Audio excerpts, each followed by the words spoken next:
Some of you are not going to want to hear this truth, but it is the truth. It is cold. It is hard.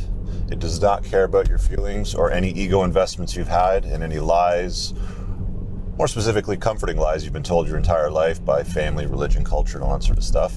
And it is quite simply, the clock is ticking down. Women leave men, or tend to leave men, specifically, when you stop chasing excellence. I've seen this especially in my coaching calls, talking to guys with their divorces.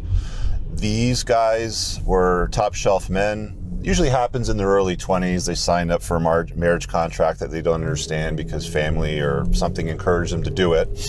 So they blindly march into a slaughterhouse not understanding what they're doing, and something happens. Sometimes it's their fault, sometimes it's not their fault. Maybe they lose their job, they get injured, they can't work, they go on disability. Other times they just get lazy and they stop chasing excellence. Heard stories, as an example, of very, very attractive men and women in their early 20s that were both top of their game. You know, women tend to peak, their sexual market value peak is around their early 20s, 22, 23, let's say, whereas men, it can tend to peak in their late 30s if they've done the work in their life. And they get married and they have their 2.1 kids. 12 years go by, they're into their early 30s. And all of a sudden, dude who was maybe, the Chad linebacker from the football team, and she was the smoking hot valedictorian, the cheerleader, whatever it is, doesn't matter. But they're both the two the power couple who were going places according to their graduating classes. She ends up getting her degree, becoming a doctor, a lawyer, a judge, whatever. She climbs the corporate ladder to the top, and he does not. Her income is significantly more than his. Maybe it's double his. Could only be a third more than his, but it's significantly more than what he makes. Now, a lot of people will chime in the comments and said, Rich, you're wrong. I've been married for 10 years and, my husband is a stay-at-home man and he's raised the kids and I go to work and I do everything. Okay, there's two caveats to that. One, the clock is generally ticking down to the divorce or the breakup at some point, because women really don't have a lot of patience or attraction for guys that do not chase excellence in their life and work on putting some kind of dent in the universe.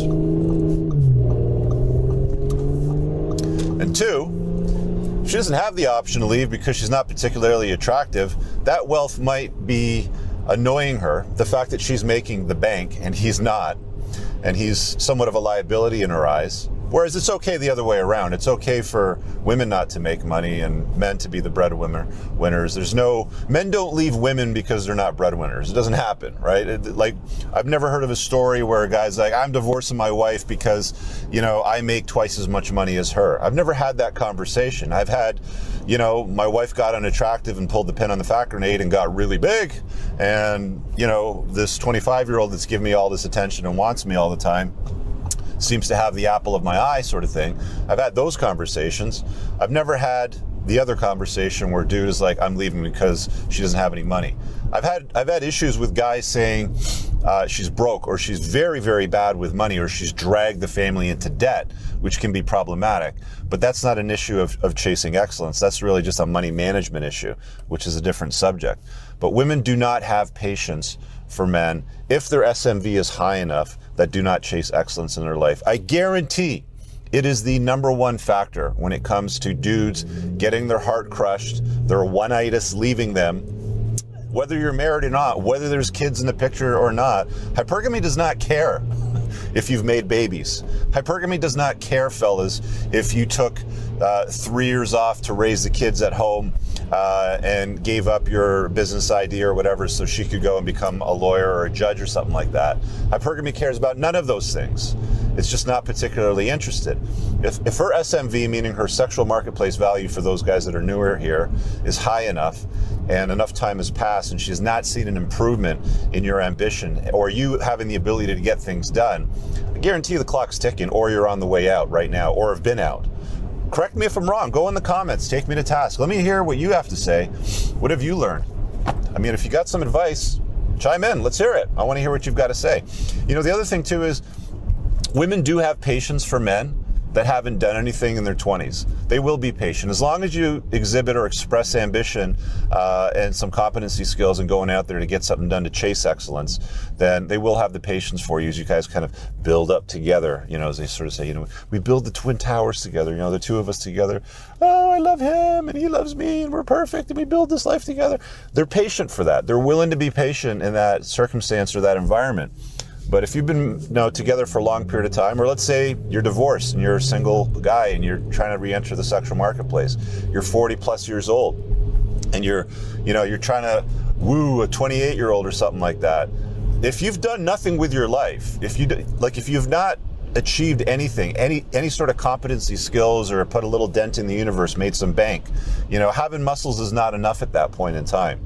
Okay, you got to have some bank. You got to have some ability to provide and provision, from that scenario. They just don't have patience for guys in that scenario.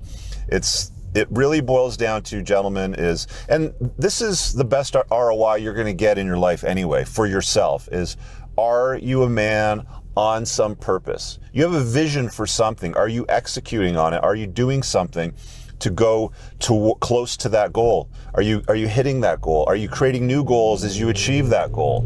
Chase excellence, not women. I've said this so many times on my channel. I've heard other guys try to rip me off on this line. It's quite simple. It just became so obvious to me going through so many of these calls. Also, it's one of the things I noticed when Sean and I, on the Before the Trainwreck series, were talking to guys. It came up quite a few times there as well.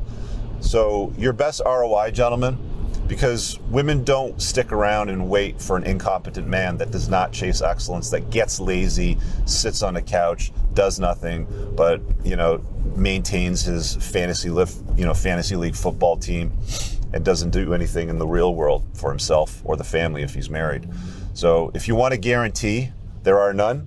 But if you want to have a higher probability of success, especially for those TradCon fellas in there that are deciding to march into the slaughterhouse of marriage and what could potentially end up in family law or divorce court, as 50-odd% of marriages end in that scenario anyway, then make sure that you stay on a purpose. Make sure you are chasing excellence and you're doing the work. Because even if it doesn't work out, even if she bounces on you, higher value guy shows up, as long as you're on a purpose, you're doing something of significance, and you're able to make some bank along with making muscles and money, all that sort of stuff, you'll have options. And that's what you need, fellas. You need options. You limit your options when you get lazy. You limit your options when you don't chase excellence. That's how the cookie crumbles. It's a cold, hard, uncomfortable truth that nobody really wants to hear. There's always somebody that gets mad when I say it. I don't really care. I've said it enough times now, but it is required reminding. It is a required statement that all guys need to understand and accept. Anyway, go out there, fellas, chase excellence. If you're surrounded by losers, if you're surrounded by 5 broke, fat, dumb people doing nothing, I guarantee you will be the 6th.